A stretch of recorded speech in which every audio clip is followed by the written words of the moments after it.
So I'll use like the Lopez case, for example. This kid like brings a gun to school. The government says you can't do that. And they try to pursue charges. And like the defense is, oh, you can't. It's unconstitutional. And just like, to me, I'm like, why does it matter? Like, he was doing something wrong, which is punish him regardless of who does it, state or federal. Like, why do we make these distinctions? Like, why is it important to say, no, you can't do that? Mm-hmm. Okay, so it's a fair question. Let me try to give a response that that answers it.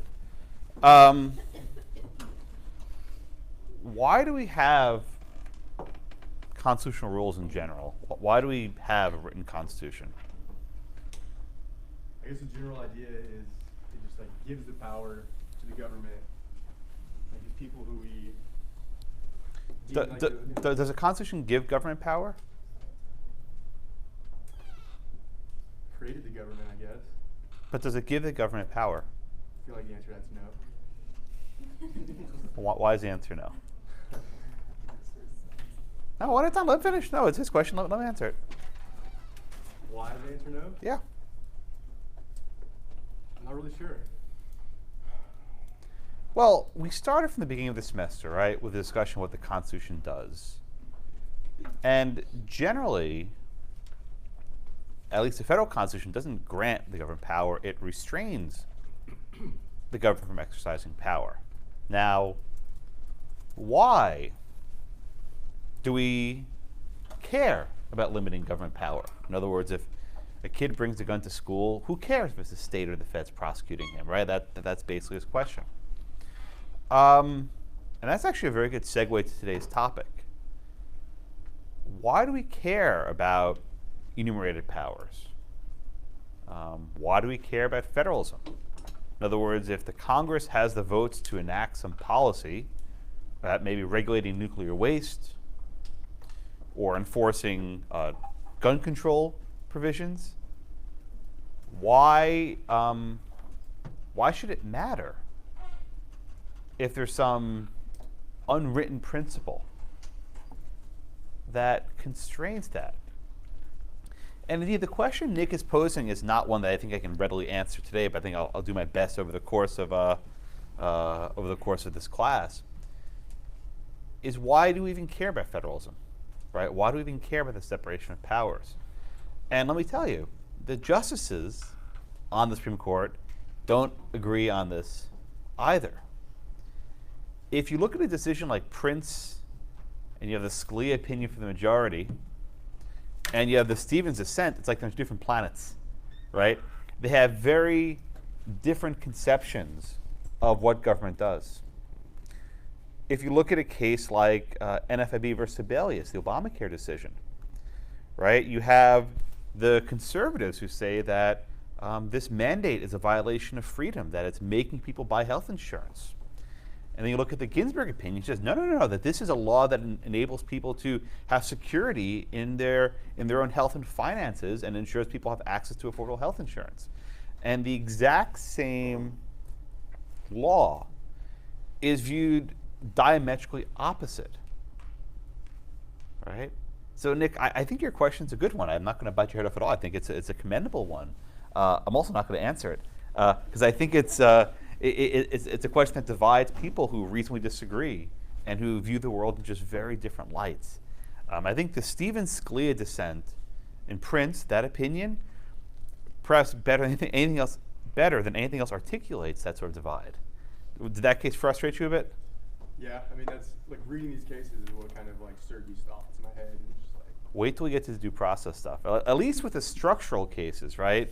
There's at least some textual limitations that you can go to. When we start talking issues like, abortion, if a state wants to ban abortion, why can't it, right? If a state wants to ban sodomy, why can't the state ban it? There are lots of cases that identify constraints on power, both state and federal. If we simply take the position, let the government ban whatever it wants, right? If there's enough votes, that's the end of the story. And that, that's not an insane position. Having a written constitution maybe makes it more difficult. But then there might be some cases where you don't like the laws being passed in the democratic process in either the state or the federal capital. So this is an issue that I'm not even going to try to resolve for you, but I will tell you, this will frustrate you for the next 10 weeks or so. 10 weeks, give or take. All right, but very good question. I will never bite you up for a question, I promise. It's not something I'll ever do. I think all these questions are very worthwhile. I'm just worried you love constitutional law so much, that question again would be... You are not the first to ask, my friend. You are not the first. You're not the first. It's okay. Okay. I fully embrace the fact that I have my views and you have yours, and I'm not going to even try to change yours. I think it's malpractice for professors to try to beat students up for asking questions. I think it's irresponsible, and I'll never do it. All I can do is use the cases we studied to perhaps illustrate competing perspectives on the sorts of questions you ask. If I do that, I consider myself a successful professor, and then I'm happy. Okay. What else? What other questions in your mind? Any other existential questions before we get started? No? All right, let's do a question for the poll to get started, please. This is a question that will bridge our last class on Obamacare to the current class, which is on New York and Printz. The question's this. What or who, could be a person or a thing, can the federal government require to take actions? A, a state, B, a state official, C, an individual, all the above, or none of the above? Okay.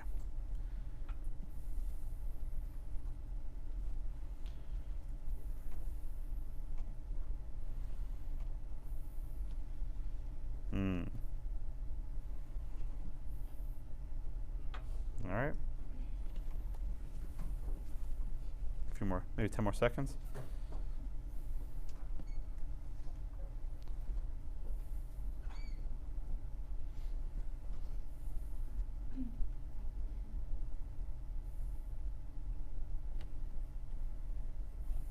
Okay. All right. Who's up? Antoine. Okay. Yeah. See, the problem is when people are absent and they know they're next up, they're next in the row, and it screws up my entire system. So I'm sorry, but Antoine, I appreciate your honesty. Let's just go one by one. Let's look at letter A. Right? Can Congress require a state to take actions? No, sir. Okay. Why is the answer no to that one? Because the concept when the founders established the Constitution after the fiasco with the Articles of Confederation, they wanted two spheres of government in order to protect the individual. So they wanted the federal to be constrained and the state as well, so they wouldn't walk off. And what case teaches us, Antoine, that Congress can't require a state to take certain actions? What case we have? Yep.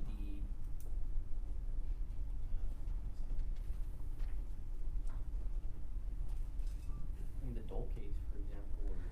Well, yes, Dole is good, but I'm thinking of a little bit more recent case that we have assigned for today. Oh, I mean, obviously the New York. Yeah, okay, you're working way too hard, yeah. Dole's actually correct, because Dole said that the state can't force the state to raise its drinking age. So that's an absolutely correct answer. But I was thinking of New York, which is our first case about taking ownership of the waste, right? Okay, so the first one, the answer is no, right? Because of New York versus the United States. Okay? Martin, you want to take B. Can Congress require a state official to take certain actions? I think it's no. Okay, tell me why. So I'm trying to get tricky. I can't remember the case.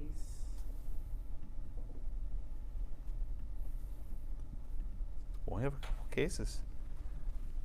What case? Come on, this should not be hard. If you did the reading, it should be obvious. Well, it's for Prince. Printz, Yeah. yeah, okay. And what did Printz say? Can the federal government command state executive branch officials? I'll make it even clearer. It's the state legislature, right? Can Congress command a state executive branch official to take actions? No, they cannot. Okay, very good. And we'll do Printz at length. All right, now Ruben, let's take the third one, an individual. Okay? Stop that off. Can Congress require individuals to take certain actions? I want to say no. You want to say no. I want to say no because I think based off of Scalia, the whole point they were trying to put across was that I think he was talking about them applying the law to an official. When he was comparing the sheriff versus the person himself, Mm-hmm. I'm not very good at explaining this, but he was saying that they were trying to target the Well, let's go back to our last class, right? What was the individual mandate? the individual mandate was about requiring the individual to pay a tax.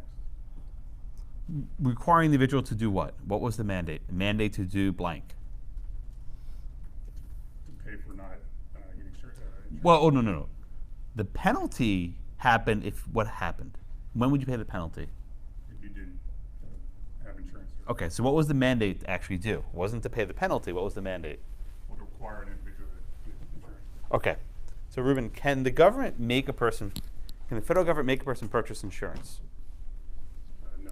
Okay, that answer is no. But I'll send you just for one more second.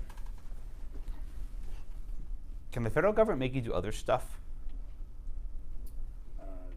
Activity, but not inactivity. Ah. Pay taxes? The draft? Jury duty? If you ever get jury duty notice, you got to go to court? So the answer here actually is somewhat counterintuitive, but the government can make you take action. So I think C is a good answer here, right? It's a little tricky. But they can't make you buy stuff. And I framed the question somewhat broadly. Okay, most of you got this one right. Actually about half and half. Yeah, it's split almost right down the middle. I think the better answer here is C, precisely because the government can make you do stuff. I put this question here, it's a little bit tricky, but to make you read carefully.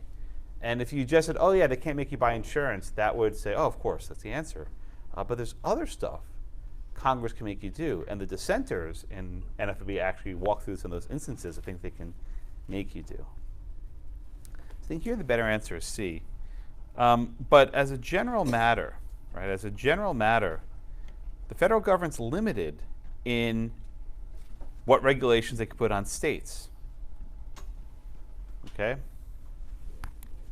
Why? Now this is Nick's question from a minute ago.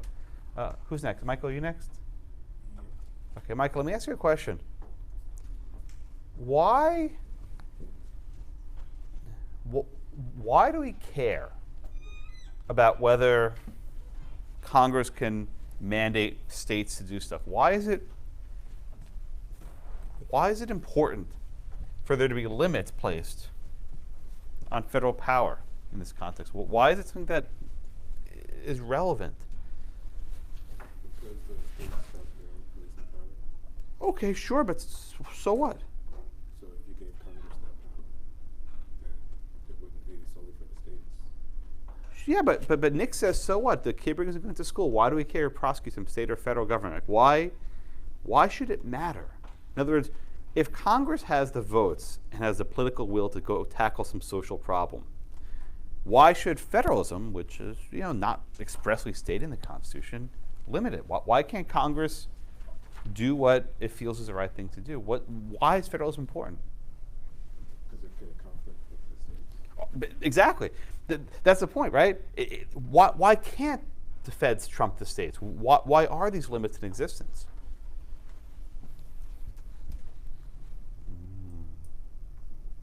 So, Fosa, let me ask you a question, sir. We discussed the Supremacy Clause, right? And the Supremacy Clause says generally that any state law that's in conflict with the federal law, which one controls? Okay. Generally, when there's a state law and a federal law that's in conflict, the federal law controls. But why are the cases today different? Why can't we just say, well, the the states don't want to run these background checks. The federal government says run these background checks. The federal law controls.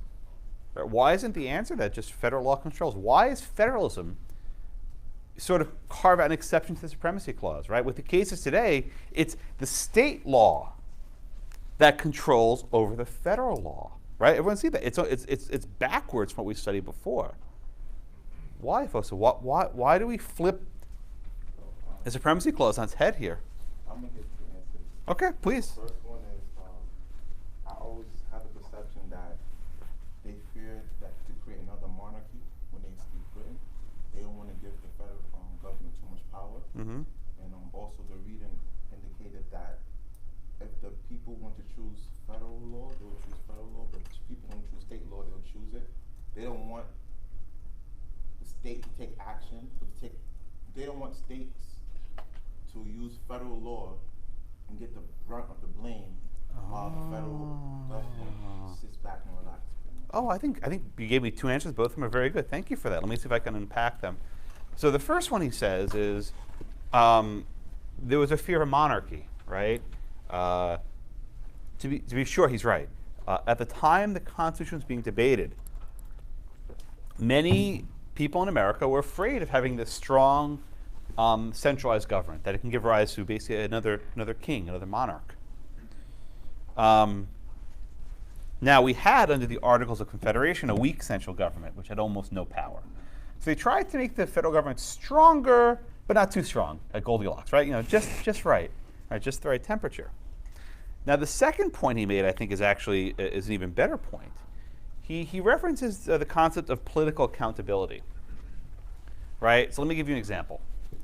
You know, we have a mayoral election coming up in about 2 months in Houston, right? And you know, the mayor is an important office. They fix potholes, they have fire department, they have police department, all these local issues that actually affect us, right? We vote for the Senate or governor or whatever, but the mayor actually probably impacts you on a far more direct basis than any of these national figures. Why? They're local and they're closer to home. So let's say that, easy example, potholes, right? Let's say that there are lots of potholes and there's always construction, right? You might call the governor. He doesn't really care. You might call the senators, and that's not really their job. But if you call the mayor, he's going to probably be responsive because he is closer to the people. He's closer to the issues that actually matter, right? When government's closer, as a general matter, it's more responsive, right? As government's further away from you, it's not as responsive. So one of the basic ideas of our country is that we have these two systems, right? You have the federal government for certain national matters, and you have local governments for local matters. And the local governments can be accountable to you in ways the national government can't because they're closer. They know who you are, they see you on the street, right? They live in the same communities, and there's certain values.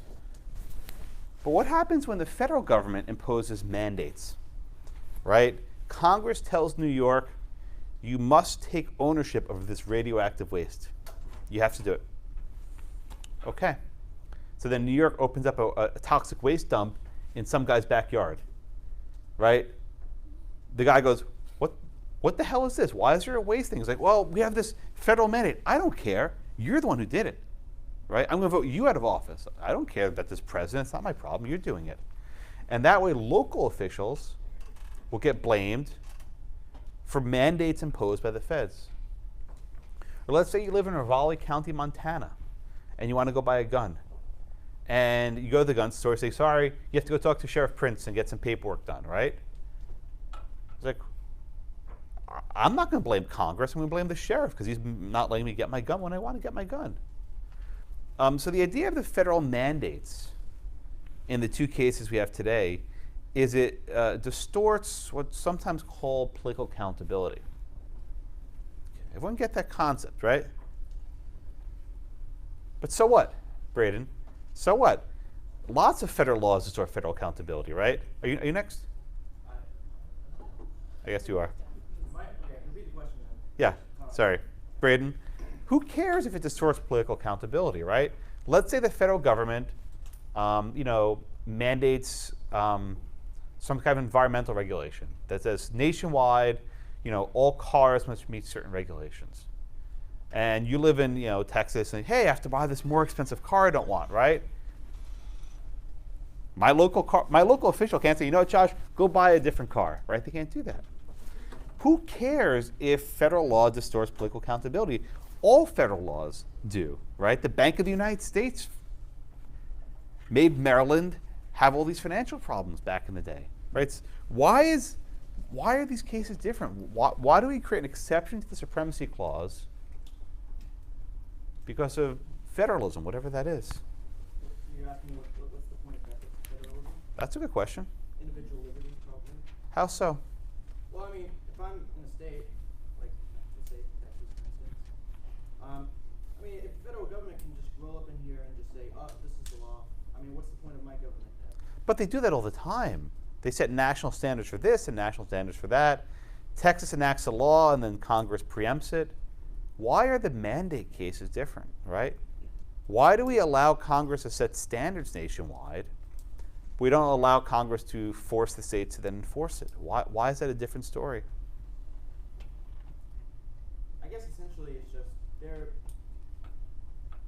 just, I mean, it's obviously state rights, but I mean, it's just they're just basically infringing on the sovereignty of the states, and it just kind of makes the state government almost obsolete. But they can do that in some contexts, but not others. That's what I'm getting at, right, Kyle? In some contexts, Congress can tell the states, you can't do this, right? You cannot do this. Why can't they then tell the states, but here's how you should do it? Right? Why is that different? Congress can tell Texas, you can't do X. We know that. They do it all the time. Why is it such a big deal for Congress to say, do it this way instead of that way? Why is that any different? To me, I see it all falling back on what's enumerated in the Constitution, and whenever it seems like Congress tries to capitalize in like a gray area, then that's them, overstepping their boundaries. But there's no clause of the Constitution that says no mandates, no commandeering. There's Expressly, that's what I say. Where there's that gray area where like. But why is even a gray area? Why do we? I mean, but if there's no prohibition, then why can't Congress do it? I'm sorry, repeat that. If Congress has the power to, let's just say regulate the sale of guns, interstate sale of guns, why can't then they mandate local officials help them facilitate the sale of those guns? Where's this prohibition even come from? Well, that would be police power, right? So Congress can regulate the sale of guns, interstate commerce. Necessary and proper clause, right? What's the problem? Want to take another step? Is it because it's not proper? Well, I think that's what Scalia says, but where's he get that from? Scalia says that for sure. You're exactly right.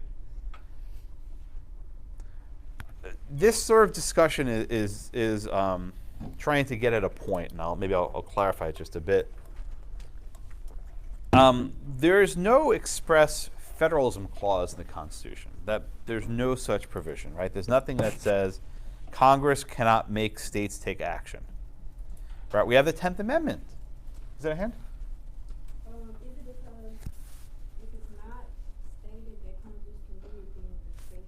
Oh, you like read my mind. My next sentence was the 10th Amendment. I swear, I was scrolling as we were saying that. So we have the 10th Amendment, right? And I think it says what Angela said it.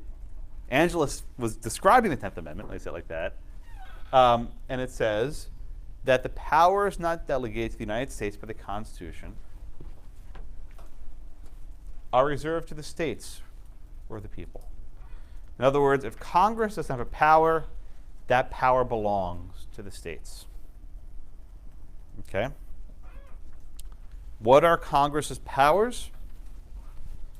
Congress's powers are, for the most part, listed in Article 1, Section 8.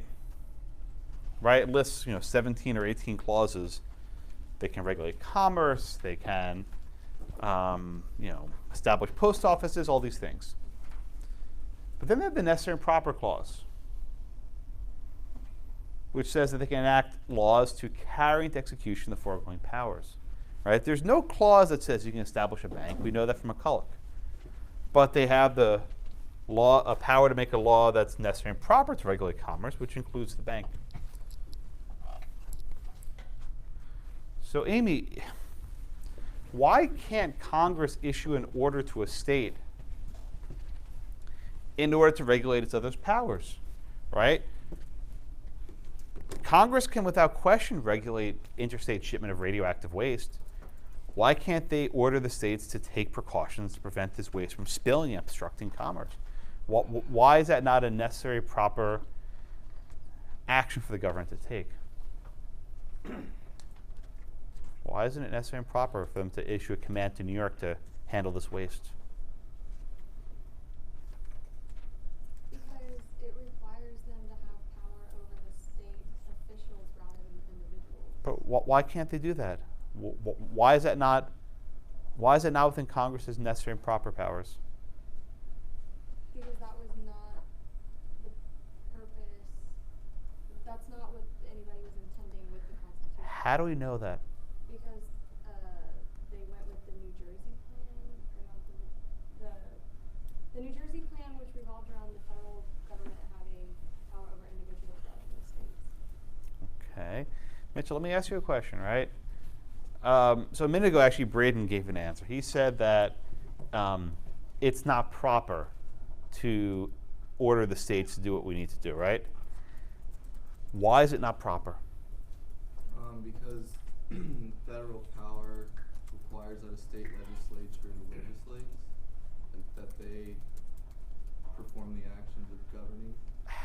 But how do we know what is and what is not a proper exercise of federal power? Stevens and Scalia viciously disagree on this point, vigorously. How is a judge to know what is and is not a federal, what is and is not a proper exercise of federal power? I read something about anti-commandeering, maybe? Well, that's the name of the doctrine. You're exactly right. That's the name of the doctrine. But how are judges to know what is not proper? You know, think of the Obamacare mandate, right? Chief Justice Roberts said that making people buy health insurance is not proper. How does he know that? Says who? You're struggling with good reason because there's not a good answer, right? The thing I keep coming back to is this. It's just the very, very thinly veiled line of like what people think proper should be, and if there is no actual. Right. So Dylan, this just circles back to our question: why do we have federalism? Right? We can say it's not proper because it disregards federalism. Right. I mean, that's basically the answer, right? That the law in New York versus United States and the law in Printz was not proper because it disregards federalism. But how do we know that this concept of federalism is there, right? The entire case turns on whether, in fact, we should have these protections for the states, or to use Nick's question at the outset, if there are the votes for it, why can't they do it? So, Dylan, how does Scalia know that we even have this concept of federalism, that the states can issue these commands? How do we even know this thing exists? Where do we get it from? It's on the text. The text of the Constitution doesn't help us too much. Is it just based off of what could happen in the future? If Okay, it's a good thought. Tell me, just develop a little bit more, please. Because every time a certain case happens that expands federal government, just gonna from this course, it seems like it just keeps on getting bigger. But so what? Why is that a bad thing? That's Nick's question. So what if the federal government does more and more? Who cares? They're doing a good job. We like it. Maybe. I don't know. Well, in other words, why do we need to maintain the distinction between what's federal and what's national? I think this was more or less Nick's question, right? Remember in NLRB versus Jones and Laughlin Steel, right? The court said we can't obliterate the distinction between what's national and what's local. Why not? Nick, you're next.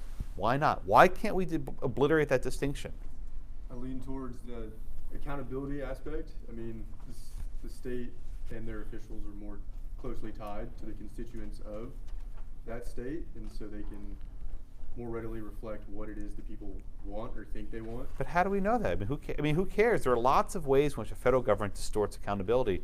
Why is federalism so much different? In other words, why do we not just say federal law trumps state law, let's go home? let Congress do whatever it wants.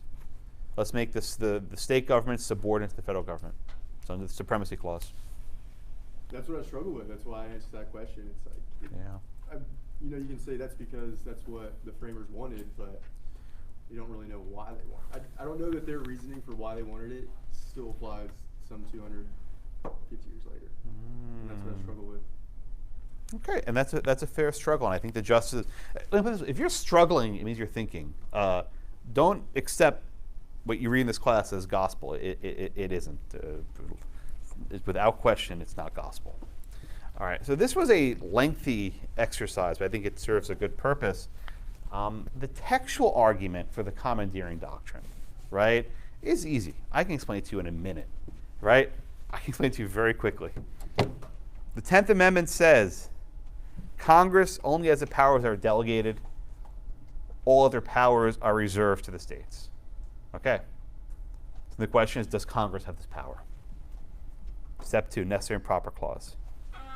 There's no express provision saying Congress can mandate the states to take action, but can they issue commands as a necessary and proper exercise of federal power? Majority in these cases say no. It might be necessary, that's convenient, but it's not proper. The dissent says, of course it's proper, right? Why can't Congress enlist the states to help implement federal law? The entire case then turns on what is a proper function of government. And I'll tell you, there's no clear evidence. So there's no clear answer in the Constitution. One side says it's made up, the other side says, of course it's there. And what I want to cover today is that debate, right? Why is or is it not proper to issue commands to state legislatures and state executive branch officials? Is that your hand up, Richie? I was going to say, is it both sides, like in both cases, they go back to the Articles of Confederation and the Federalist Papers, and both sides have arguments going from, the state rights guys and the central government. And I think the main thing, and they fought over it vigorously, which is that there was supposed to be a dual sovereignty system that was ineffective with Articles of Confederation. And so that's the fight that we're kind of having right now. Yeah, we're still having the fight, right? The fight is 200 years old. It's of what's the proper allocation of power between the state government and the federal government. Think of McCulloch v. Maryland, right? One of the first cases we read.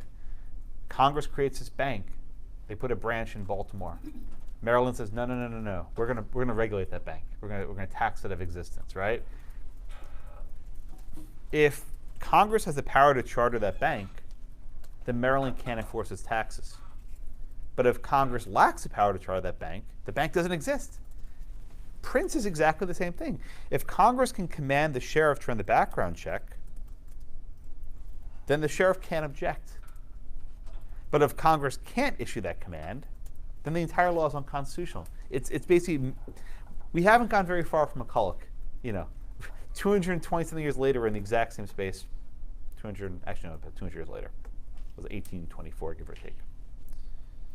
Everyone with me? All right, Ben, you want to start us off, please, with the facts in the first case, New York versus United States? Sure.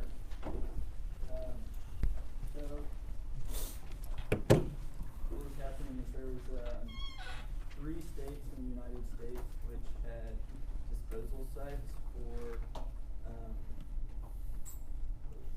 radioactive waste, and they didn't want to bear the burden of taking in all 50 states' radioactive waste and disposing it in their state. Well, okay, so let's just Ben, let's just walk this one at a time. Okay. What kind of waste are we talking about? Is this like really, dangerous stuff? It says low-level radioactive. Yeah. So if you ever have people don't watch this anymore. If you ever see a watch that glows in the dark, right? That's what it is, right? It's not like Springfield, three-eyed fish stuff, right? This is like low-level radioactive. It's bad. It's not something you want in your backyard, but it's bad stuff. Now, Ben, who usually creates this radioactive waste? It's What's that? Who's usually creating this waste? Is it the government? No, it's private companies. Okay, so here's the deal, right? You have private businesses, so let's say a watch manufacturer, right? And they generate this low-level radioactive waste. And then what do you do with it, right? You've not taken property 2 yet, right? When you take property 2, you'll study a concept called NIMBY. N-I-M-B-Y. You know what NIMBY is? Yeah. Not in my backyard. Exactly. Not in my backyard, NIMBY. This is a fairly common concept in property, which says we need to get rid of this bad stuff, but not in my backyard, not where I live, right? And the problem is everyone says, oh, not where I live. So they ship it somewhere else, right? Eventually, you need to find somewhere to take it. And in the 1980s, a problem arose because there were not nearly enough locations to deposit all of this waste. There was in Nevada and a few other places, Washington and South Carolina. Okay. And these 3 states said, hey, we can't handle all of this waste. We don't have enough space for it. Now, wouldn't it be great if the state said, you know what, we're just going to build on our own a radioactive waste dump. We're going to locate it in that county. Okay. The people in that county freak out. Okay, we'll locate it in that county. Okay, the people in that county freak out. And they say, no matter where we want to put this radioactive waste dump, no one wants it in their backyard. It's shocking, right? So what happens? None of the states are able to, on their own initiative, build these. So Congress gets involved. Matt, can you walk me through the federal law that was enacted to help deal with this sort of nationwide urgent problem? So the Low-Level Radioactive Waste Policy Amendments Act Yes, sir. required states to it provided certain incentives. Okay, yeah, very good. I want you to walk me through the 3 types of incentives that were designed to encourage the states to deal with this waste that was generated within their borders, please. It allowed them, it gave them incentives to find sites Okay. within their jurisdictions. Okay, so how do the incentives operate? Just give me that.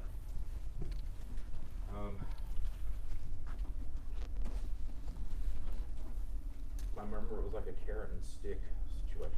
Yeah, that's good. Carrot and stick, okay. Richie, can you walk us through how the incentives operate? I think there's 3 sets of monetary incentive, and then What's the monetary incentive? so there was I think there was a central source of funding between the states that were participating that the federal government was set up, and each participant was able to get like grant money from there. Good, yeah. Yeah, very good. And then the access incentive. No, that's fine. Let me talk to the first one first. Okay, thank you, Richie. So the first one was money, right? That if waste was deposited, let's say in Nevada, right, there was a surcharge, a fee that was paid, and that fee was eventually transferred to the states that have those locations, that have those sites. So it was designed, look, if you want to dump in Nevada, you have to pay extra money. Okay. Richie, are there any sorts of federalism problems with that sort of deal where businesses that dump in these states have to, pay a fee? Is there any problem with that approach? Do you see any difficulties with that first incentive? I think it said that was okay. Yeah.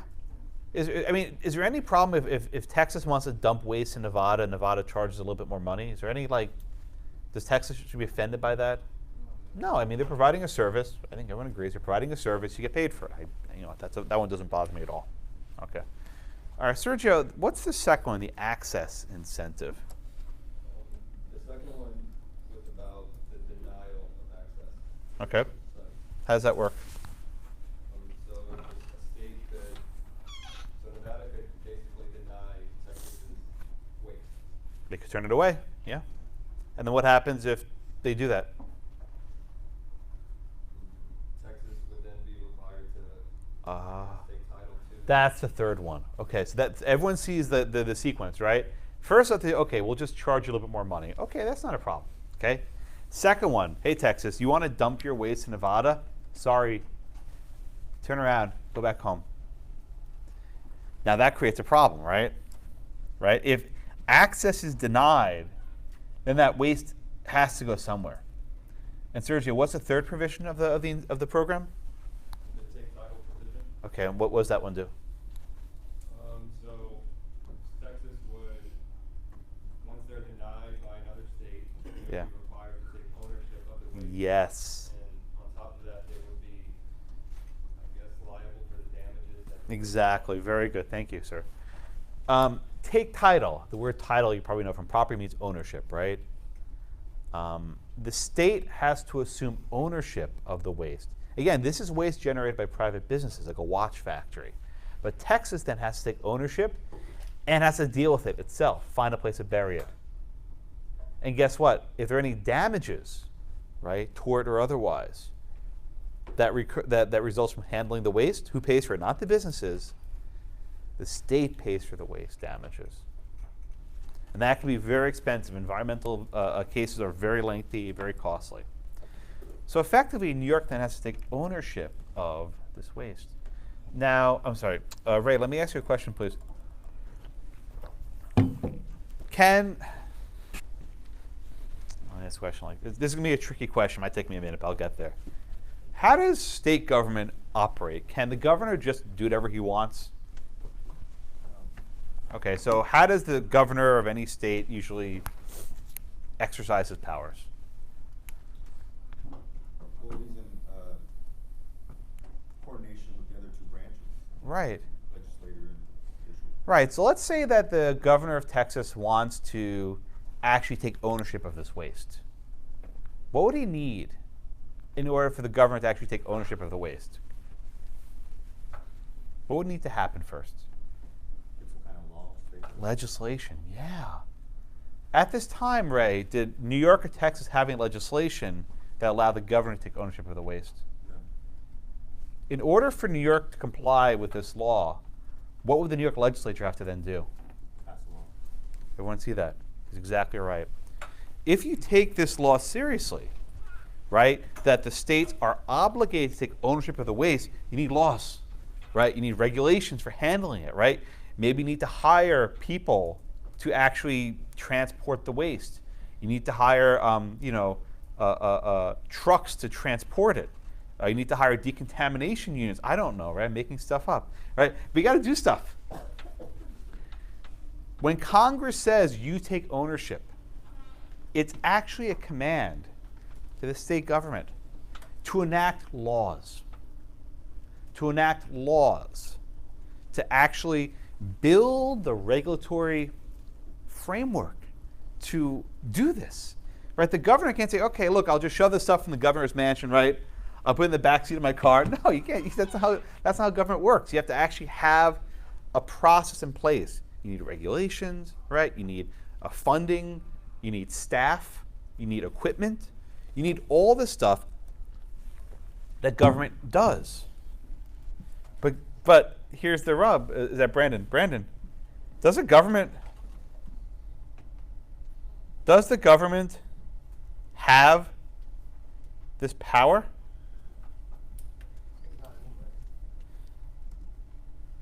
Well, let me ask the question a little bit differently, right? Let me ask the question a little bit differently. Let's just say that New York goes along with this, right? And then the New York legislature enacts a law that says we're going to build a waste dump in Staten Island, my hometown, right? Staten Island actually was the home of the world's largest landfill. It closed in the late 90s, but I remember it well. On a hot summer's night, you would smell it for miles. The smell you can never get out of your nose. You still smell it years later. We used to say you could see the landfill from the moon. I don't know if that was actually true, but we always would say that.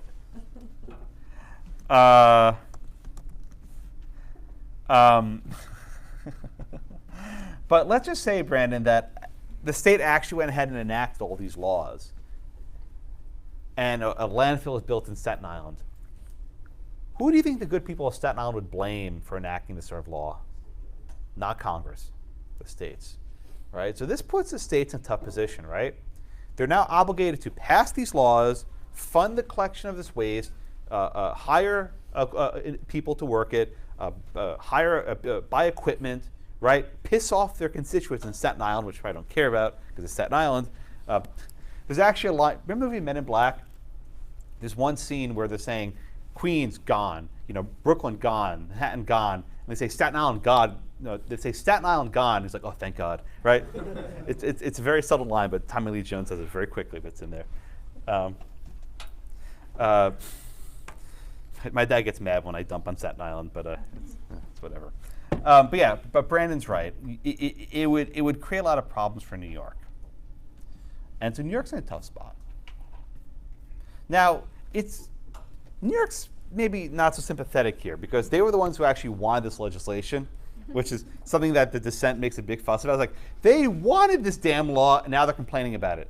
But the answer is, so what, right? If this principle of federalism actually exists, it can't be waived, right? There's no waiver, right? If you support a law that you say, oh, wait a minute, never mind, that's a bad idea, you're allowed to go back on it. Okay, that's fine. All right, so now we're stuck with this situation, right? We're stuck with this situation in which New York has this obligation to make a law. And this is similar to South Dakota v. Dole, right? In that case, Congress said that they can't force a state to raise their drinking age, but instead they tried using money. Here, Congress used money, that's the incentives, plus the take title provision. Had Congress just enacted the monetary incentives, this would have been an easy case. Right? I think it's a win for the federal government. But it's the denial of access plus take title. Those two elements operating in tandem is why this case went against the federal government. So Angela, you want to walk me please through the majority opinion from Justice O'Connor? She just basically saying that the states, the Congress could commandeer states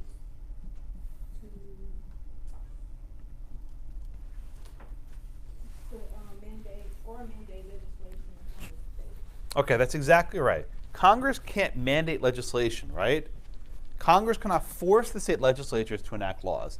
Now, Angela, here's a follow-up. Why? What's the what's the basis? What's the legal basis, right? Why does O'Connor think that this is not permissible? We all know they can't do it, but why? That's the harder question.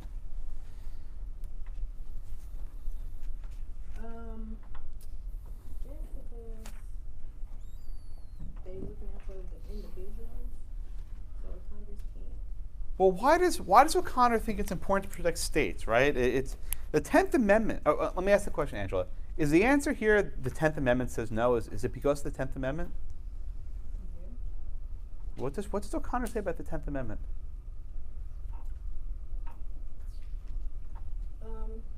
She said that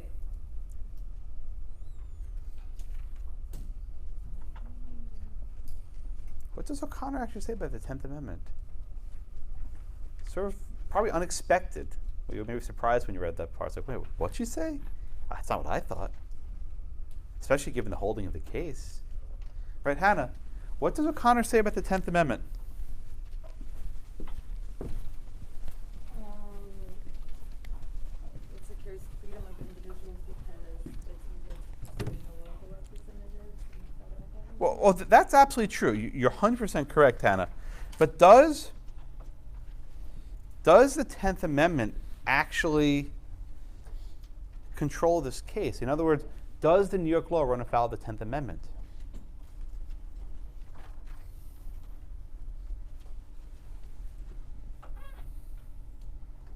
We say that this law violates the Commerce Clause. This law violates the Necessary and Proper Clause. Does the Waste Amendment Act, Hannah, violate the 10th Amendment? What does O'Connor say? That's right. You're confused. You're confused with justification, right? A lot of people get this wrong. The Supreme Court gets this wrong in some cases. it's very common to say, oh, this law violates the 10th Amendment. That's not exactly right. O'Connor says the 10th Amendment merely describes the division of power between the states and the federal government. If Congress has the power, the states don't.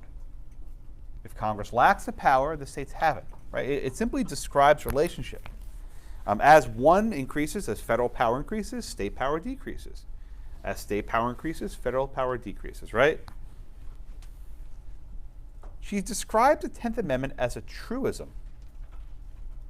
Ethan, what on earth is a truism? What a weird word, right? I've probably never heard it before. A truism. What the heck does that mean? I think it just signifies that it's kind of an abstract idea and just describes something that exists but is not necessarily explicitly stated. Yeah, this is kind of a weird portion of the opinion, to be sure. This concept of a truism, right? But what she effectively says is that the 10th Amendment stands for a principle. All that is retained which has not been surrendered. In other words, the states have whatever power unless they surrendered it. And she gets this from Darby. Now, you might recall Darby was a case of the New Deal, which said that the 10th Amendment does not limit the state police power. I'm sorry, that the state police power, right, does not limit federal power. That if Congress wants to regulate local labor conditions, they can do it. This had a case overruled Hammer versus Dagenhart. Right? So the entire commandeering doctrine is not premised on the 10th Amendment. It isn't, right? At least not directly. The question then becomes, does Congress have the enumerated power to issue commands to state legislatures? And the answer here is no. Right? They can do other things to get the states to play along. Right? Matthew, what are the other things Congress can do to get the states to do their bidding, short of a command? I think they said they could provide money to the states with strings attached. Yeah, what case was that? Oh man. What's that case we just did last week? By the way, when you start thinking of your notes for your exam, I always say, what case, right? That's the question you need to ask yourself, because I'm not just asking what do you think is the right answer. I'm asking, when I say a question, it's like, what case? What's that case, Matthew, about the strings on money? We've only done a couple. In that area. Was it South Dakota, Beadle? That's right. Congress can't make the state raise the drinking age, but they can withdraw funds for highway construction if they don't comply. Tanner, what's another way that Congress can get states to do their bidding, or to get states to get in the same program without actually issuing a command?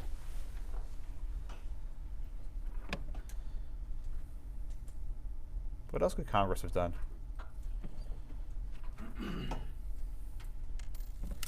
What's that clause we always talk about that says federal government wins in these sorts of disputes? That's going to be Article 6, Section 2, the Supremacy Clause. Yeah, very good. Supremacy Clause. And with the Supremacy Clause, what can Congress do to deal with state laws to the contrary?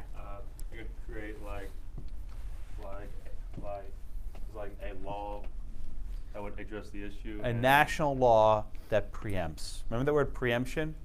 Preemption.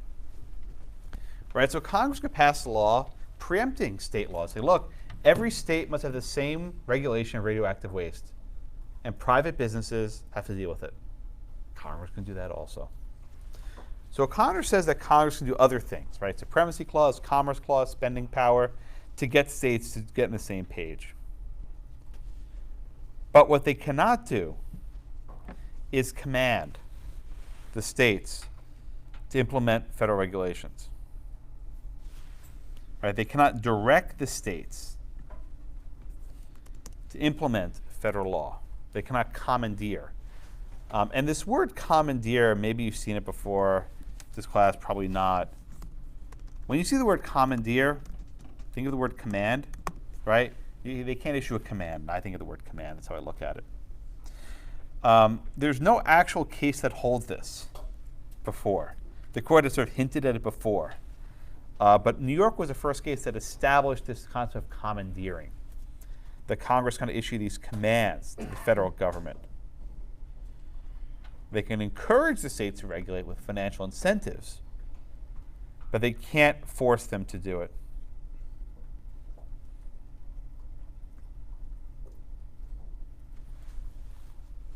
Okay? Everyone with me? Now, Natalia, at the end, O'Connor tries to answer Nick's question, maybe successfully or not, I don't know. Why does O'Connor think we have federalism? What role does O'Connor think federalism plays? Checks and balances. Okay, specifically, what does it serve? What does it do? Who does federalism actually protect? Is it about protecting the states? Well, she says it's to regulate the accountability of both the state and federal officials. But ultimately, is federalism about protecting states as states? Is that why it exists? Individuals, protecting individuals. Okay, very good. She says the Constitution does not protect the sovereignty of states for the benefit of states.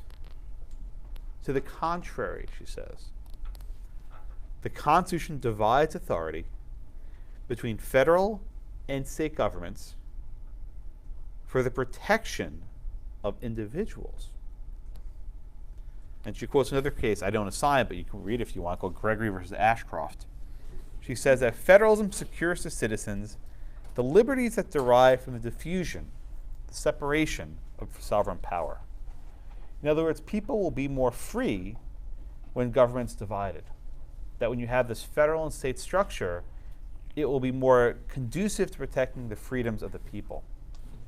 This argument is premised on the notion that government exists to secure freedoms, secure rights, which has a very Declaration of Independence feel. The dissent will disagree and say government exists to function and get stuff done.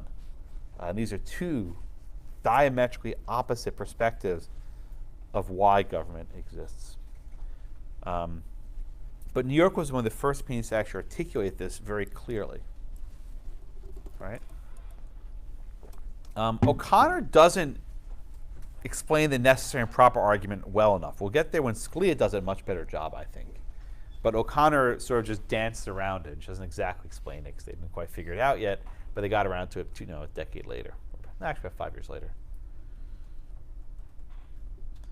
All right, so any questions on the majority opinion in New York for U.S.? Any questions on the majority in New York versus the United States? No? Okay, let's talk about the Stevens dissent. Is that David? I think you're next. Walk me through Justice Stevens' dissent in New York.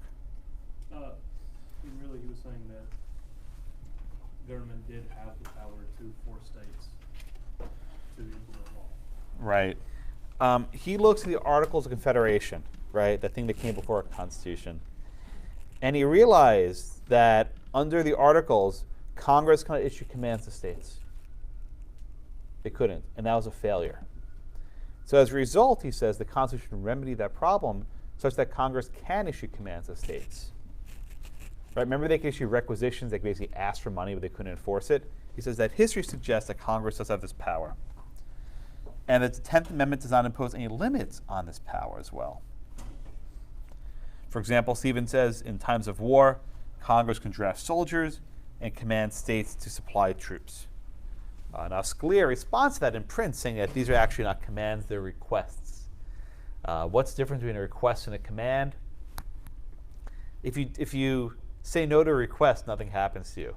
If you say no to a command, there are some consequences.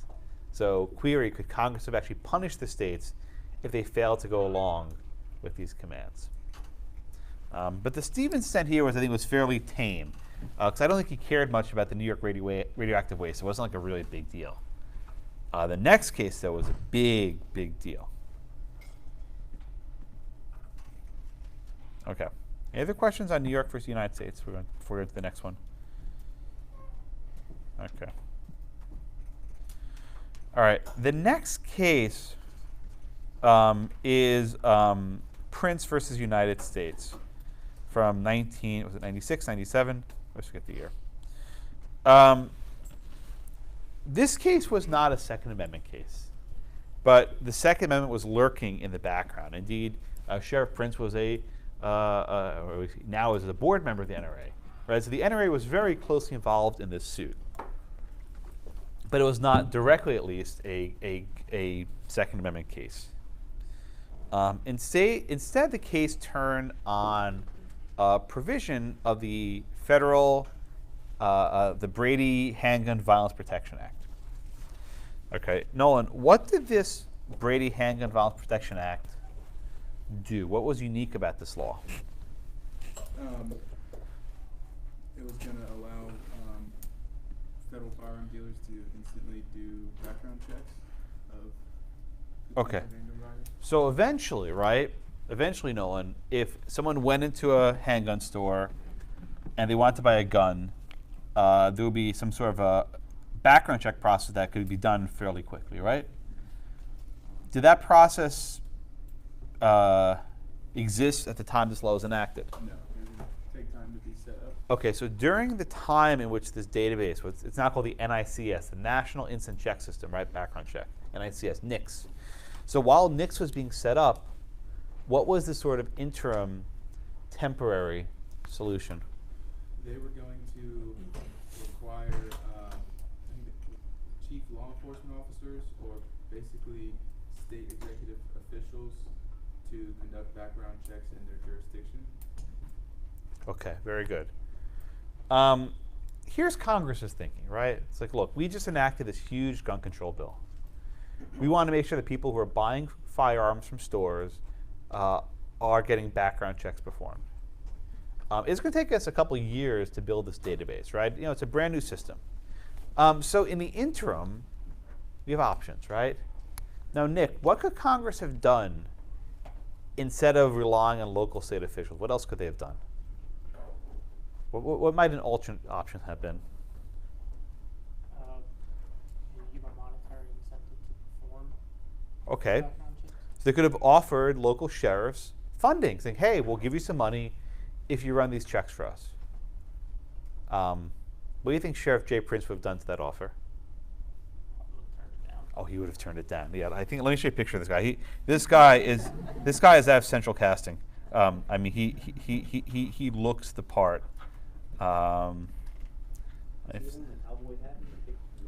Which one? There are two guys with cowboy hats. Yeah. Oh, I'm sorry. You're right. Well, yeah. This is Sheriff Printz, Jay Printz. I actually emailed with him years ago. Funny story. So there were two cases. That's Sheriff Printz and that's Sheriff Mack. I got this very nice email from Sheriff Mack years ago who said, we should not call the case Printz, we should call the case Mack versus United States. Why? Alphabetical order. M comes before P. He's wrong because the Supreme Court doesn't name the cases in alphabetical order. They name it based on who filed the petition first. And Printz files the petition first, gets a lower number, and he comes first. So Mack was still bitter about this. But yeah, so that's Sheriff Printz and that's Sheriff Mack. These guys are out of central casting. I mean, they look the part, right? I can hold a picture of him. Here's one of them. I mean, he was also the coroner of the county, right? This was a small county, right? There were not many people. He was the coroner and the sheriff. I think he was the only lawman in the county. I think he's the only guy. He was it. So who said incentives? I think it was Nick. So Nick, if the government said to him, "Hey, we'll give you some extra money to run background checks for your residents," what do you think you would have said to them? No. Get lost. Yeah. He said absolutely not. Okay. I called you guys ready. All right, Leslie. What's another option that Congress could have done to have these background checks performed during this temporary setup stage? What else could they have done?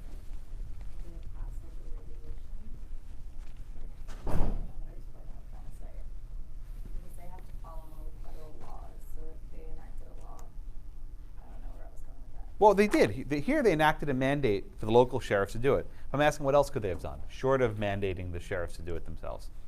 If Congress wants these background checks performed, what can Congress do? Do it themselves. Who could they have ordered to do it? Not state officials. Well, that's actually a very good point. I'll get to later. But who else? But who's the natural candidate who they could have ordered to do this? Not state officials. ATF, right? Federal agents, alcohol, tobacco, and firearm. Maybe the FBI, right? Now, Kobe, this is before computers, right? This is in the 90s. We don't have, high-speed internet, right? You can't maybe there were fax machines, but you can't run these sorts of elaborate checks instantly. Could all this have been done from Washington?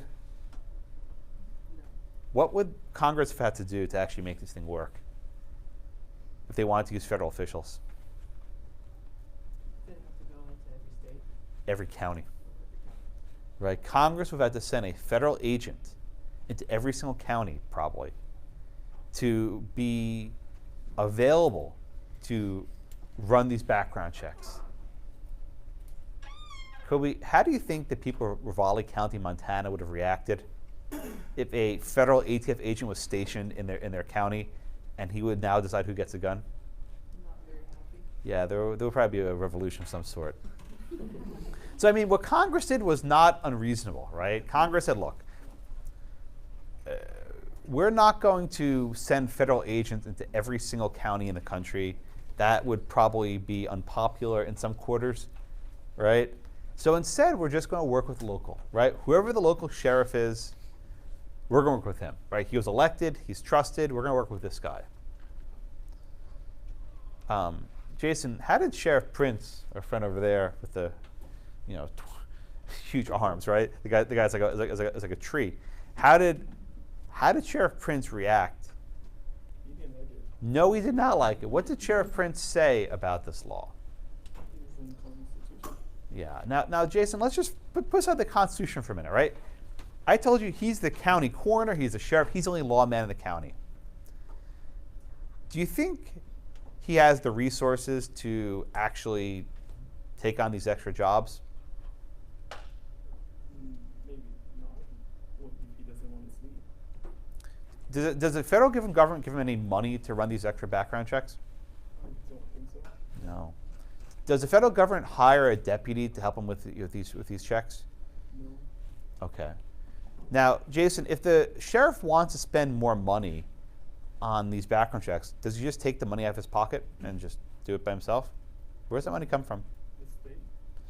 And did the state appropriate or allocate more money for him to do this? No, but they would have to. Ah, so we're similar to the last case, right? Where the government, the local government, would have to do stuff, enact laws, appropriate money, enact regulations, whatever the government has to do to actually facilitate this new process. So this case is similar to New York versus United States, right? In both cases, the state government needs to then do stuff, enact laws to facilitate this transfer. But Deanna, how did New York and Printz differ? There's a huge difference that maybe makes a difference, right? Why are these cases different? Who was the command directed at in New York? Oh, so in New York it was commanded to executive officials, and in this one, I know what you did. Do it one more time. Try it again. So here it was the executive officials. In New York, it was legislative. Very good. New York was about whether Congress can commandeer the state legislative branch officials, right? The state legislature. Make them take ownership of the waste. This case was different. The command was directed at the local law enforcement, we're called CLEO, the Chief Law Enforcement Officer of every jurisdiction, the CLEOs. Right? So again, New York was about state legislatures, and Printz was about state executive branch officials. Although I don't think it makes much of a difference because Sheriff Printz can't act in a vacuum, right? Anything he does would have to be at least appropriated in part by the state legislature. But we'll keep this distinction because it's sort of neat. So New York was legislatures, Printz was executive. And we have an extension of the doctrine, right? Printz extended the anti-commandeering principle to executive branch officials. Okay? Printz extended the anti-commandeering doctrine to executive branch officials. And here the court split 5-4 in a very bitter divide between Scalia and Stevens. They didn't like each other very much. That might be obvious. I mean, they got along well, they're collegial, but Stevens resented Scalia very deeply and resented the fact that he was always in dissent. Oh, by the way, Justice Stevens died a few weeks ago, maybe about a month ago. So I can use past tense, but he and Scalia had vigorous dissents, and they fought on the bench quite a bit. They didn't actually fought, but in their writings they fought. They're always very friendly. They get along well. You wouldn't know it. They get along very well personally, but they use very sharp language in their writings. Okay. All right, so Vanessa, let me ask you a question, right? How do we know if let me ask a question. It's a hard question to ask. What is the basis for the commandeering principle in this case? How does Scalia justify his opinion? What's the basis for it?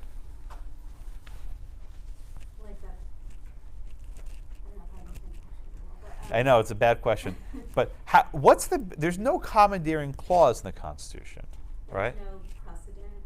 Okay, precedent. So that's where I'm going, right? How does Scalia and Stevens disagree about history? That's the way of looking at it, right? What's their disagreement about history? What do they look at? What do they argue about?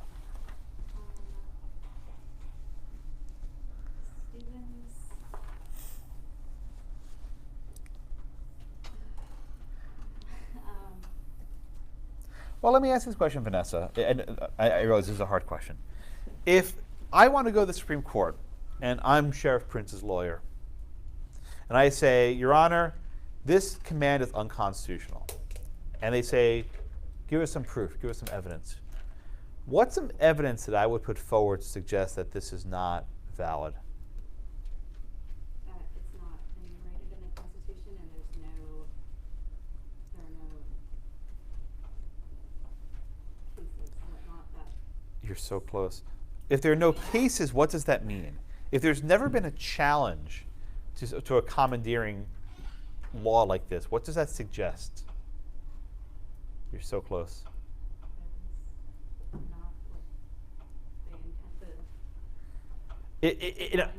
Well, beyond intent, right? Go beyond 1787. If there's never been a challenge to a commandeering law, what does that suggest about commandeering? You're so close. I know it's on the tip of your tongue. Katie? No. Mitchell? Well, it's good law? So here's the presumption. Let me try this one more time. If there are no cases in which there have been challenges to commandeering, the reason why is because this has never been, say it. Oh, no. It's never been done before. You were so close. You were so close. I was trying to get it, and I couldn't quite get over the hump. Right? Scalia and Stevens disagree about history. Has Congress ever before tried to enact this sort of mandate? If Congress went 200 years without enacting a mandate on executive branch officials, Scalia says, that suggests Congress can't do it. Wait a minute, Katie. I'm sorry, Caitlin. Why is that the case, right? Who cares what Congress did 200 years ago? Maybe they just never got around to it. Maybe they didn't have to. Why does novelty, or I might use the word unprecedented, right? Why is the fact that something's novel or unprecedented put it in a questionable box? Who cares cares if it's novel? Why does novelty suggest it's unconstitutional? Why does the fact it's unprecedented suggest Congress can't do it?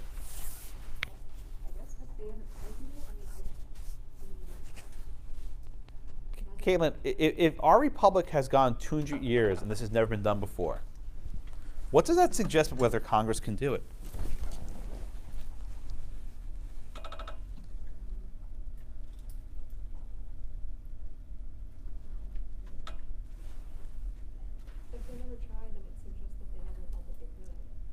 I think that's right. I think that's what Scalia says, right?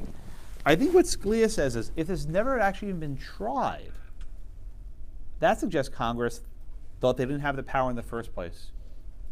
Right? This is a similar argument that was advanced in the Obamacare case. That's why the title of my book was Unprecedented. Never before had Congress tried to actually Congress had never made people purchase a commercial product, which suggests they lack that power. Scalia says, we've had a lot of national controversies, and it would have been really useful to have a commandeering power, but that Congress never tried exercising it means they don't have this power. Right? So in theory, at least, if Congress had never ordered state officials to do stuff, that means that maybe they can't issue such a command. Katie, how does Justice Stevens respond to this historical argument? I think he just says it doesn't matter if they haven't.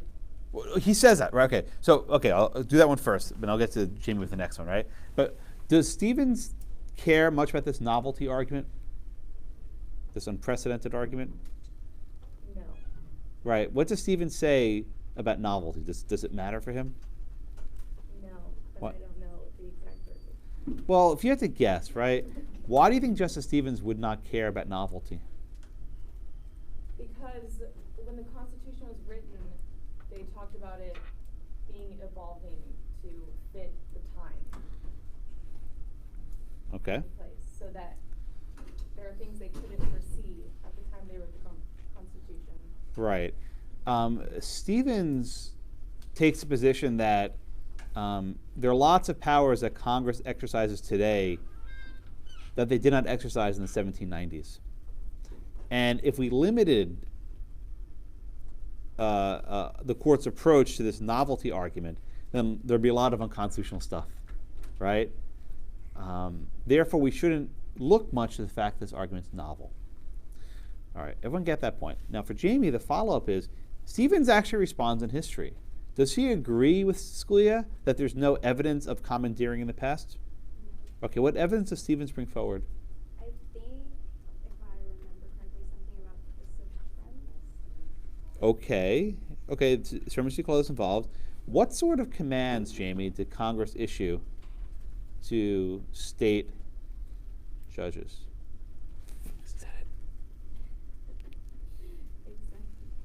Judicial. Yeah, I said the answer. I'm so sorry. Damn it. No, but I get what you're trying to lead. Yeah, yeah, I'm trying to lead. Yeah, yeah. You know what evidence you can't ask. You ever notice? Have you taken evidence yet? Oh, you'll take it soon. In evidence, when you're doing a cross-examination, you ask for leading questions. That's all I ask. If you ever notice, I'll ask her leading questions. I don't know, what do you think? And what's your opinion on this? I'll never ask that question. Maybe rarely, but so Jamie, Stevens gives some evidence of commands issued in the early years of the Republic. What kind of commands are these? I think you're talking about the judges. State judges. Yeah. You'll recall that under the original Constitution, the federal courts were not created. Rather, Congress had the power to create the federal courts later. And they did create those courts. But for the first few decades of our country, the federal courts didn't have the sort of capacity they have now.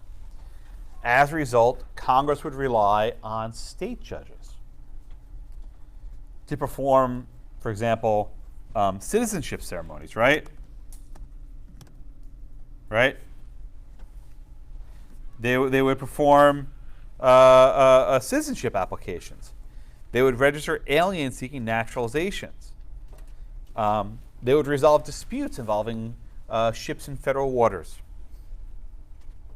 Right? So there were definitely instances where Congress directed the state courts, the state judges, to take certain actions.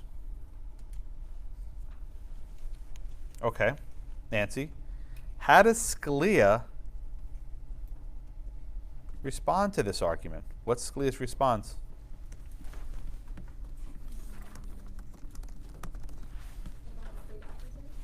Yeah, how does Scalia respond that these state judges, you know, having these commands issued to them?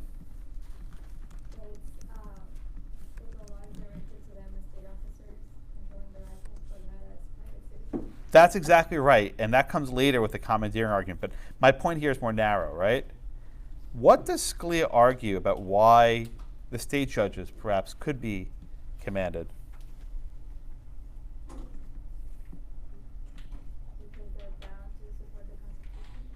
Okay, good. You can see what I'm doing. I forgot to highlight my thing, but yeah. I'm terrible. I give away my answers. I'm really bad. All right, let me finish highlighting, then I'll stop talking. Okay. All right, so here Scalia makes a textual argument, which I concede not everyone finds persuasive. I actually find it really persuasive, but you know, I'm an outlier. So we have Article 6 of the Constitution, which has a couple paragraphs, right? The first paragraph is what we often call the Supremacy Clause. Supremacy Clause. And it says this Constitution and the laws of the United States are the supreme law of the land, and the judges in every state shall be bound by it. Right? The judges are bound not only by the Constitution, but they're bound by the laws of the United States. Everyone see that? Okay, go down to the next paragraph. The next paragraph says that the state executive and judicial officers are bound to support the Constitution. It does not say the laws of the United States. See it again, one right next to the other. The state judges are bound by federal law and the Constitution. State executive branch officials are only bound by the Constitution, not federal law. Scalia puts a lot of weight in this, which I actually find persuasive, but again, I'm some of an outlier in this front. Right? Scalia says, look, state judges can be required to perform functions because of the Supremacy Clause, but state executive officials cannot. And really, if you think about it, it makes sense, right? Why? State courts routinely apply laws of different jurisdictions, right? If I sue someone in federal court, they apply the law of the state we're in. If I have a choice of law clause, they may apply some other jurisdiction law, right? Courts routinely apply laws of different sovereigns.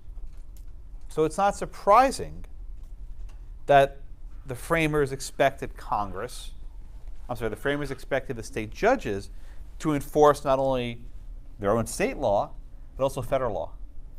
But the text suggests a different answer for the executive branch officials, right? That the executive branch officials may have a different standard that's applied to them.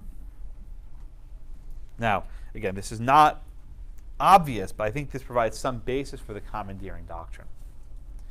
And we studied a case that reflects this. I mentioned at the time, what case am I thinking about? What case reflects this distinction? Prig. What was the issue in Prig, Matt? The enforcement of the Fugitive Slave Act. Yep. Who in Pennsylvania, which officials were responsible for enforcing the Slave Act? The state judges. Remember that? You have to go to the state judge, and they authorize the removal of the slaves to the other state. And Prig, I think, is the best precedent, because Prig says state judges can be required, but the state executive officials cannot be required to enforce the Slave Act. That was what Justice Story said. Now I'll give you the follow-up. Why does Scalia not go and cite Prig? He doesn't mention. Slave case. Yeah, it's a slavery case. He didn't want to be, he didn't want to cite precedent over upholding slavery. Yeah, no, I think you're exactly right. Prig is the exact precedent he should be citing here, but like, we don't talk about it. We don't cite Prig. We just don't talk about it. Pretend it doesn't exist. It's there. So the notion that this was made up by Scalia, I think, is a little bit of a stretch. Story talked about it 200 years ago in the 1840s, right? 150 years ago. But the court does not want to cite the slavery case. We talk about in the video the canon and the anti-canon, right? The canon are the cases that everyone should be fluent in, and the so-called anti-canon are the bad cases, ones you should never cite. So you should not be putting in your brief citations to Prig. You should not be putting in your brief citations to maybe Dred Scott. There's some cases you probably shouldn't be citing as a general matter, and I think Scalia is afraid to cite it. He could, but he doesn't. Well, Dred Scott might be law anymore, so you wouldn't want to cite that anywhere. No, a brief recently did, I think about a year ago, made a huge stir. There's one sentence in Dred Scott where Tawney says that the Declaration of Independence is not controlling law. And then there was a case, was it from Kansas or Missouri, somewhere in that region, where a state attorney general actually argued that the Declaration was not good law, and they cited Dred Scott. They actually withdrew the brief. It was such an uproar.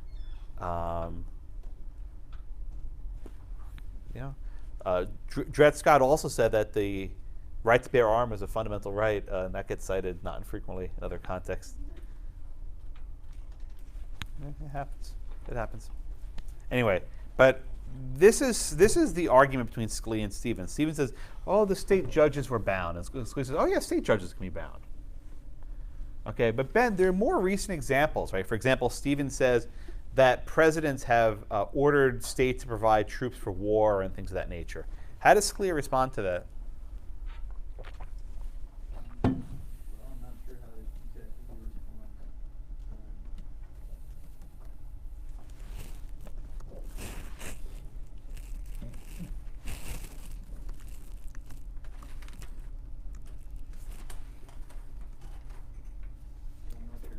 Anyone know this one? All right. Stevens makes these points how in more recent times, presidents have basically commanded states to provide troops. And Scalia says, well, to be precise, these aren't commands, they're requests. Please, not you must.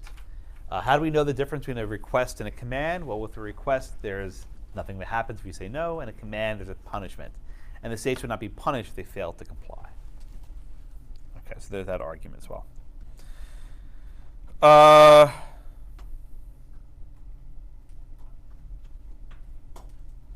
Okay. Yeah. How does that reconcile with Eisenhower's nationalization of the National Guard in Arkansas? We'll do the case of Cooper v. Aaron later. But the National Guard troops are basically federal troops that are assigned to the states. They are federal troops, and the federal government has the power to call them up. So that's not really commandeering of state officials. They are federal officials.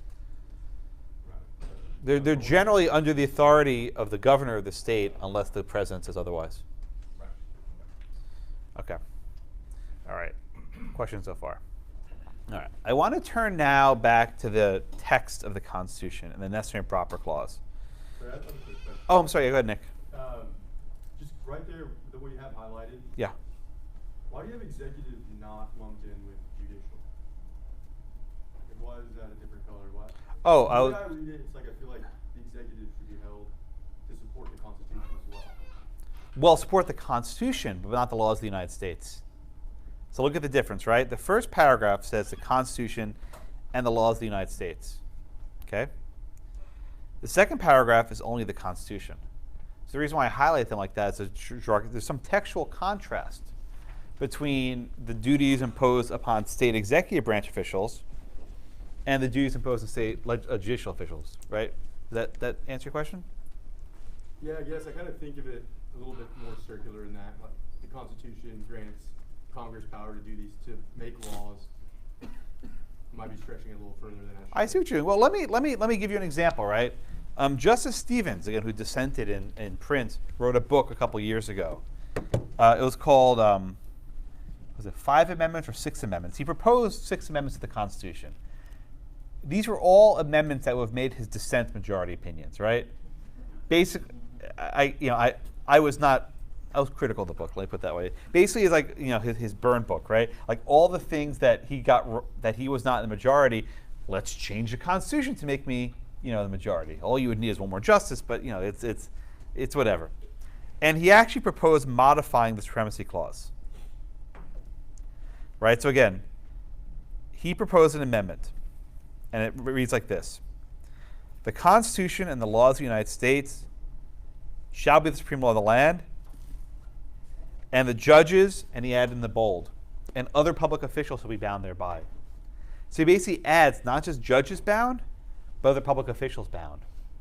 And if Stevens actually had this amendment enacted, I think Printz would be different, right? Because now there'd be no question that federal officials are bound by that the state executive officials are bound by federal law. But by acknowledging this point, Stevens gives a lot of credibility to Scalia, right? There is a textual basis for commandeering, and his amendment recognizes that. Now, maybe you're right. Maybe being bound by the Constitution includes the laws enacted pursuant to the Constitution. I mean, that's not a crazy argument, but Stevens, by doing this, he sort of gives some weight to Scalia, whether he likes it or not. He also proposed modifying the Second Amendment, modifying the First Amendment, and the Citizens United, and he had a couple others. I can't even remember what they are. He wrote all these books. I didn't.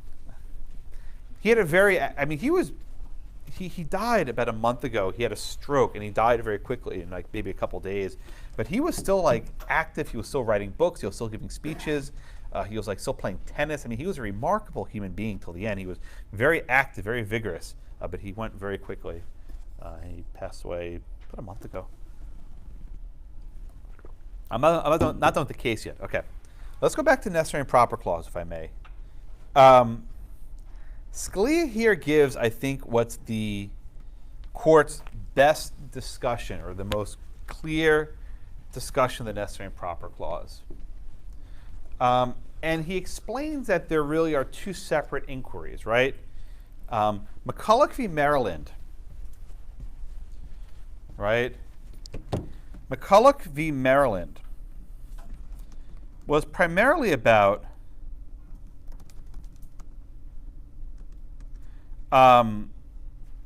necessary, right? McCulloch v. Maryland was primarily about what does necessary mean. And you'll recall that Chief Justice Roberts, I'm sorry, I always confuse them, Chief Justice Marshall, right, explained that the word necessary means convenient, among other words, useful. That is, Congress could charter a bank if doing so was convenient to regulate commerce among the states, right? So that was a very broad understanding of convenient, of necessary. But there was another aspect of McCulloch that doesn't get as much attention. Chief Justice Marshall said, and here let me give you this phrase because it's important. Chief Justice Marshall said that the necessary and proper clause does not give Congress the power to enact great substantive and independent powers. I'm going to explain what that means.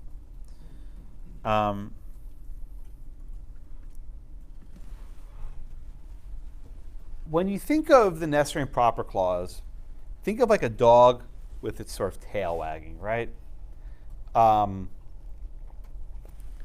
If Congress wants to build postal roads, they can purchase wagons, right? Purchasing wagons is sort of like a tail. It follows along with the dog, right? It's part of it. We use the word incidental. Or if Congress wants to regulate a bank, it's sort of the tail. It follows along. When you want to regulate commerce, you have a bank to help you do it. But what if the tail becomes bigger than the dog? Right, what do I mean by that? Think of Obamacare. We know that Congress can ensure that health insurance companies don't deny coverage to sick people, right? That's like the goal. But in order to accomplish that, they imposed a mandate to buy insurance, which was a huge deal, had never been done before. In the Obamacare case, Roberts said that the mandate was so much greater than the actual regulation itself that it's too big, right? That it was not just incidental, but the mandate was a great substantive and independent power, right? By itself, it was such a big deal to make people buy insurance. It had never been done before. It's too far, right? That the tail is bigger than the dog itself. And when you have this sort of huge incidental power, it's not incidental anymore. It becomes great, independent, and substantive. And in a case where you have this great substantive and independent power, at that point, you are no longer proper, right? That the test of whether a law is proper is it has to be incidental, right? The tail follows the dog. It cannot be great, substantive, and independent. So let's talk about this case, right? Printz, right? Can Congress run background checks on gun purchases? Sure, we think they can do that. Putting aside the Second Amendment for a minute, right? We can do that under the Commerce Clause. But can they then, in the process of running these background checks, mandate the sheriffs do the background checks? No. Mandating state executive officials is not incidental. It will be a great substantive and independent power, right? It's such a big deal that you can't tag it on to a background check bill, right? That goes too far.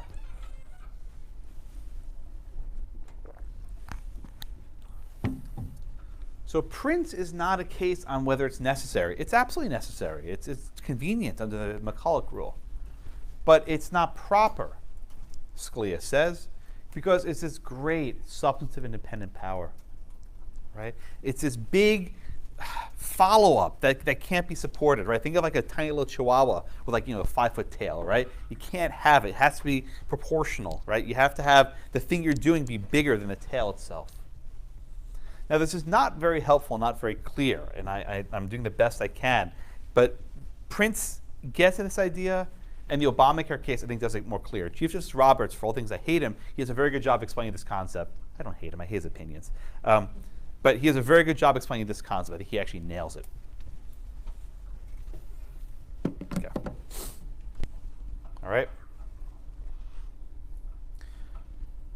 This is the basis for the commandeering doctrine. Right? Justice Stevens says the necessary and proper clause gives Congress the power to enact this law. Scalia says, no. Necessary and proper is the last best hope. The last best hope for those defending ultra vires congressional action. What is he talking about, right? Necessary and proper is not a blank check. It does have teeth into it. And Printz and later NFIB explain what those teeth are. That you can't enact these massive programs, these massive intrusions on state sovereignty, these massive intrusions onto individual autonomy as incidental powers.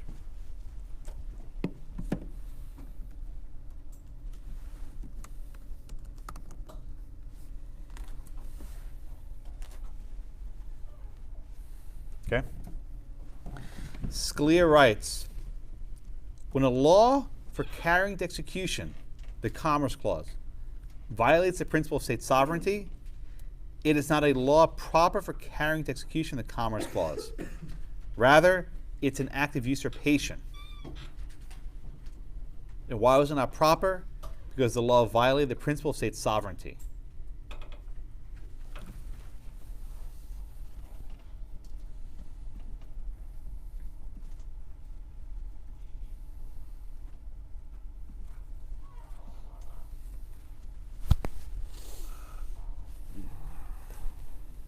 Okay. Questions on that?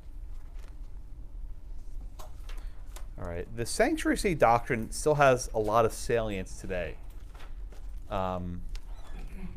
This Printz case may think, oh my God, it's this conservative decision, guns, etc. But progressives now tend to like these doctrines in the context of immigration. Under Justice Stevens' world, Congress can command local sheriffs to enforce federal immigration law. Right? Congress will say, the sheriff of Houston, you now must round up people and bring them to ICE. Under Justice Stevens' rule, that'd be just fine. Under the Scalia rule, there's some problems with that Congress cannot issue commands to local officials. So many of these cases involving so-called sanctuary cities turn on Printz and turn on whether Congress can command local governments to comply with federal immigration laws. So these are doctrines that, perhaps at least in Printz served a somewhat conservative end of stymieing gun control. But under current doctrine, they stymie federal immigration enforcement. Now, Congress can offer states and perhaps withdraw funding from states that don't go along with immigration policies. But state, local officials can't be forced or commandeered to go along with them. All right, so this is a doctrine that, to Nick's point before, why do we have these restraints? I mean, maybe you like gun control, and maybe you don't like the immigration, or maybe one or the other, maybe you don't care one way or the other, right? But these sorts of principles often have effects that limit both conservative and progressive political goals. Always cuts that way. Okay. Questions? Yes, Braden. I just have a question about one part of Stephen's dissent. Yeah, sure. So he says by limiting the federal government or state officials, it bolsters the national government to aggrandize itself. Okay. And it says, the majority in the name of state rights has basically gave more incentive for the national government, I guess, to expand. And that, is he talking more about the executive branch? Well, look at it this way, Braden, right? If Congress can't force Sheriff Printz to run these background checks, what's Congress going to have to do instead? Wouldn't it, unless the executive, because like you said, alcohol and tobacco.